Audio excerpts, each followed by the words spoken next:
Thank you for joining us on CBS 8. I'm Heather Myers. Here at CBS 8, we are working for you and getting to the bottom of problems that you've asked about. We're looking for solutions. We begin with an issue that could affect anyone who lives, works, and even visits the city of San Diego. A proposed 1% sales tax for the city of San Diego is getting closer to appearing on the ballot. The City Council's Rules Committee unanimously advanced the proposal this past week. It will now go back to the committee for a second reading, and it will need approval from the full council before it can be placed on the November ballot, where you will have a say. If passed, San Diego's sales tax rate would increase from 7.75% to 8.75%. Supporters claim that this is needed for road repairs, storm drains, and public safety. Critics say it doesn't make any sense in a time of higher prices. Well, many people want to know how that money would be spent if it's passed. CBS 8's Steve Price is working for you and shows us what he discovered. It's driving all of us crazy. Streets in the city of San Diego are a mess. We're talking about a penny. Now the mayor is asking voters to raise our sales tax 1% to help pay for better roads and other things we need, leading to this question from CBS 8 viewer Helen Humphreys. Mayor Gloria has proposed a 1% increase in sales tax for road repair. We already pay the highest gas prices in the country for road maintenance. Where do all the gas tax dollars go? Are they spent on roads? Your viewer has a great question. Haney Hong is president and CEO of the San Diego Taxpayers Association. It takes some money to pay for things like roads and stormwater infrastructure. But I think where people are concerned, people are challenged, is we're not seeing performance out of the city. We can't even read water meters right. Working for you, CBS 8 reviewed the city's latest proposed budget for its share of the gas tax and found the city does spend some of its money on street repairs, but not all of it. The gas tax also funds the maintenance of street lights, traffic signals, traffic signs, and markings, including the city's share of the gas lamp quarter lighting. It's a budget problem. It's a priority problem. Richard Ryder with San Diego Tax Fighters strongly opposes the 1% sales tax hike. In fact, he fears it will do more harm than good. It doesn't solve the problem by raising taxes even more and further encouraging people to leave California. Right now, sales tax in the city of San Diego is 7.75%. A 1% increase would add an additional $400 million a year to the general fund. We are the fourth lowest sales tax in the state of California. The highest sales tax in the county right now is 8.75% in Chula Vista, National City, Del Mar, Solana Beach, and Imperial Beach.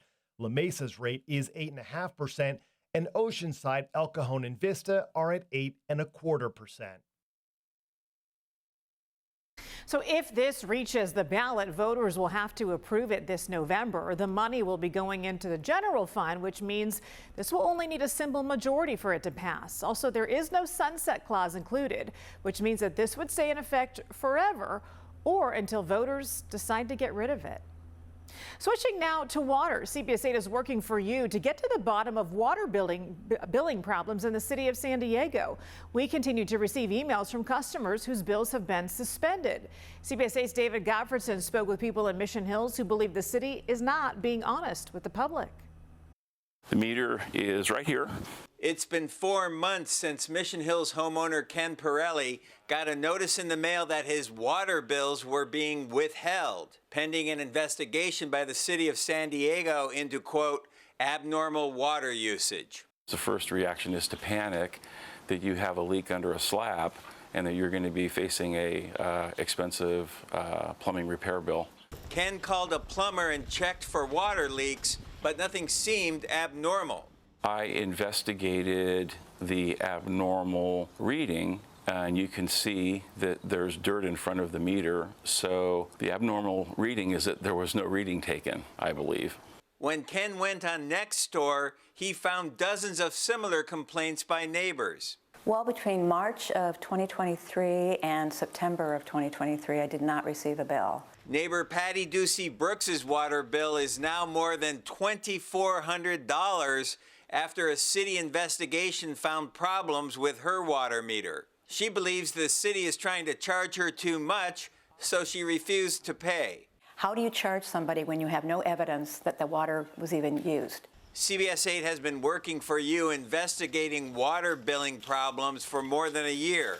The city is now notifying people when their water bills are being withheld. And last month, the city's public utilities director told CBS 8 he was working to reduce the number of withheld bills, which amount to more than 24,000 customers. I don't believe that the underlying problem is 24,000 people with excess water usage. I think that's being used as a shield to mask the real problem.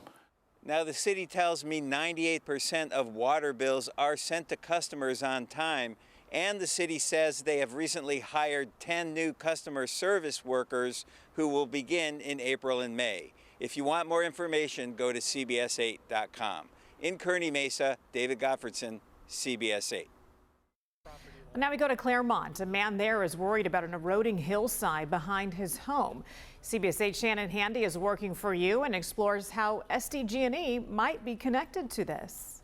That erosion is located just feet from this fence. It's on an easement owned by SDG&E, and while it looks relatively small, the homeowner is concerned it could grow bigger and put his property at risk. That's very concerning. Dwayne has lived in his Claremont home for more than 35 years. He's never had any erosion issues until this past winter following some heavy rainstorms. It was on the 22nd, I looked over the fence and there was this big ravine slide that happened right below the palm tree. Dwayne's fence backs up to Tecolote Canyon, specifically an easement owned by SDG&E, which has high power lines here. He reported what he thought was a small landslide to them and says while they sent someone out immediately and told him they'd be following up, he's heard nothing since. I'd like to see somebody come back here and at least take a look at it. But so far, nobody has responded. Nobody's called, nothing. New growth over the past few weeks has covered up part of the area. Dwayne says it's what you can't see that concerns him most. It's not only long, but it's deep. He's worried the problem could grow and take out his back fence, like what happened to one of his neighbors who lost his fence recently just 4 blocks away off of Boyd Avenue. We flew our drone over it to show just how big that problem is. Last week, we highlighted a landslide off of Claremont Drive, causing even greater concern for Dwayne. Thank you, Shannon, for bringing this to our attention. We appreciate your segment on working for you. This is a perfect opportunity for San Diego Gas and Electric to partner with CBS 8 to put some minds at ease. Anthony Wagner is a spokesperson for SDG&E. After I reached out to him, he and a team of engineers came out to survey the property. I don't see any sort of a cracking. Wagner says at this point there's no threat to Dwayne's home, but that SDG&E will continue to monitor the situation. This is not a landslide. This is very purposefully from water erosion, normally from some of our large deluge from a storm. And there's a good chance that all of the gopher holes that are at the top of that are responsible for the localized erosion in that area. Dwayne is glad the problem is finally being addressed, saying he'd rather something be done now before it's too late. If we get the rains like we've had in January and February, it could be pretty rough. Working for you, I'm Shannon Handy for CBS 8. Shannon, thank you. Over the past few months, dozens of cars all over San Diego County have been targeted for their wheels. Authorities say most of the thefts are taking place at night in either public parking lots or along public streets. CBS 8's Richard Allen is working for you with more on which type of vehicles are most at risk and how you can protect yourself. And police have been investigating 25 of these wheel theft cases since January. Now, in the majority of these crimes, thieves are targeting Toyota 4Runners as well as Toyota TRD-style vehicles. And tonight, we're working for you to find the best ways to avoid becoming a victim. I feel like people stealing anything. One of the most recent victims here at this apartment complex in Oceanside, where a resident came home to see their Toyota 4Runner propped up on cinder blocks, missing all 4 wheels. A crime that's also occurring from Carlsbad, San Marcos, and Escondido down to the city of San Diego. I'm very surprised. I mean, I wouldn't think it would be here. Creating a very difficult situation for their victims. People tend to be pretty frustrated about it, but we do our best to help them out. Arturo Alvarez is a manager at San Diego Tire and Wheel Outlet. He says that just in this past week, they've had 3 customers come in who'd been targeted. It is pretty common, but we have seen quite an uptick lately. Leaving the victim with a hefty bill. It could be a couple $1,000s for sure, depending on what product got stolen. Some of the newer stuff will between $35,000 $4,000 for a whole set. Aside from parking your car in a locked garage or well-lighted area with a surveillance camera, Arturo says the best way to protect yourself is investing in a wheel lock, essentially a lug nut. That way not any generic socket is able to take it off. Manufacturers provide that typically as an upgraded option on your vehicle, so not every vehicle will come with its stock. Storing the key in your car is generally safe. It's safe to do that in case you ever have a puncture and you need to take it off on the side of the road. If you want to be a little more cautious, you could keep it at home, but we would recommend keeping it in the vehicle in a secure spot, typically your glove box if you're going to lock it. And at only about $40 for a wheel lock, Arturo says it's a sound investment. It will save you a pretty difficult time. And if you have any information on these wheel theft cases, you're asked to call San Diego Crime Stoppers. That number is 888-580-8477. And remember, you can remain anonymous.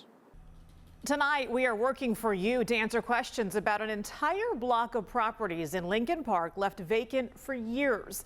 There are plans for the stretch near Imperial Avenue in Euclid. The owner of one of the properties tells us they are working with a developer on a deal for a mixed-use project, which would include housing and commercial. They hope the deal will close by the end of the year. Longtime residents in this area say it can't happen soon enough. I went into this wanting to improve the Imperial Avenue corridor. I just want this to thrive. I love this community. I love this area. The company says it's working to secure financing to knock the buildings down and clean the area up. This abandoned building on Mira Mesa Boulevard is owned by the city of San Diego. It used to be a teen center. It was called the Epicenter. It closed down back in 2016 with the deteriorating building left empty ever since. CBS 8's Brian White is working for you to find out what the city is doing about this eyesore. The outside of this building was cleaned up a few days ago. Graffiti painted over, windows boarded up, tall weeds cut down. But people around here say much more needs to be done. I think it's very unsanitary. Graffiti, trash, and broken windows have been the norm around here for years. 8 years, in fact. People around here tell me the 8,000 square foot building has become a magnet for squatters and drug use. When you see some people who are there, especially at night, of course, it causes a danger. You're not safe.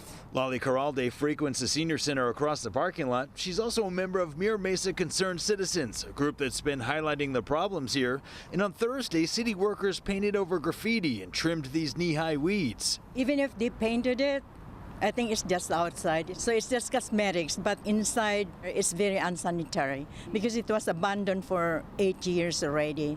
So I think the city should have done more. So what's on the horizon for this vacant building? I reached out to the City of San Diego's Department of Real Estate, and they told me they're currently in negotiations with the county for a lease agreement. I think it's going to be a game changer. I contacted County Supervisor Tara Lawson-Reamer, whose district includes Mira Mesa. She says $8 million has been set aside for the design and construction of a new teen center operated by the county. Folks can have a place to go, meet up, get to do their homework, do activities, just like a really nice community space, and that's what it's going to be. These are conceptual drawings of what the new facility may look like, an obvious improvement to what's there now. Everybody will like it if it's really sanitized and make it pleasing to the eyes of the people. The county says construction could begin as early as this summer and would take about a year to complete. Working for you in Mira Mesa, Brian White, CBS 8. More trash can carnage. Viewers are still reaching out to us about the city of San Diego's garbage trucks destroying their trash cans and then charging them for new ones. CBS 8's Brian White is working for you in Claremont, where bins are either taking a beating or sometimes being taken altogether. I saw the arm reach out, grab the can, it lifted up, and it just slipped out of the arm. And it dropped into the trash truck. I just ran out and I said, my can it fell in your truck. And he says, I don't know what happened, it just slipped. And just like that, Ida Garcia's black bin was gone. I've shown you video before of the same thing happening in La Jolla. Apparently, it's not all that uncommon. I saw your report last month, and I thought I better email and let you know it happened to me. She called Environmental Services. They told her they'd have to investigate, which would take 7 to 10 days. Now that it's been more than a week, I called with her case number. They told me it's still under review, and Ida hopes they don't charge her for a replacement. I've seen other cans in Claremont where they literally will have holes in the side or they'll be duct taped. Mine did not have that. I also showed you this video from Pacific Beach when George Bacon's can was mangled beyond belief. He finally replaced it, but they charged him $49 to do so. The black bins have a prorated 10-year warranty. If it's older than 10 years, you pay the full $70. When it's still under the warranty period, they take off $7 for every year it's under the 10-year mark. I don't even think I could use it anymore. It's really, I mean, this is really bad, and it's cracked all the way up here. Leanne Ramsey's can continues to get worse here in Claremont. It's coming all the way around here. This is ridiculous. Trash day is Wednesday around here, and Leanne knows every time the trash truck comes around, her garbage can is in for a beating. I don't think I should have to pay for this new trash can. They messed it up, you know. I always paid for my mistakes, you know, so why can't they pay for theirs? So I took her trash can myself down to Environmental Services off Miramar Road, and since the bin was only 2 years old, it only cost $14 for a new one. How does it feel to have a brand new can? It looks a heck of a lot better. It's so nice and shiny. I almost don't want to put trash and stuff in it. Working for you in Claremont, Brian White, CBS 8.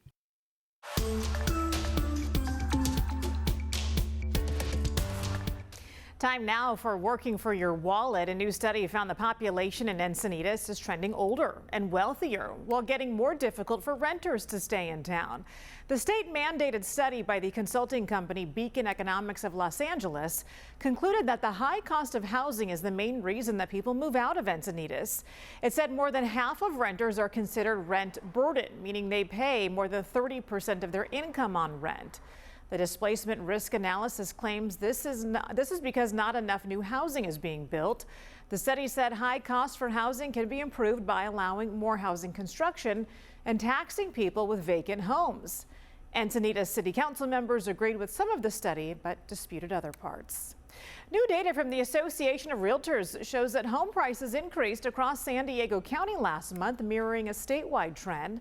The median home price of an existing single-family home in the county in February was $980,000, up from $925,000 from the month before, and significantly higher than the $878,000 price of 1 year ago.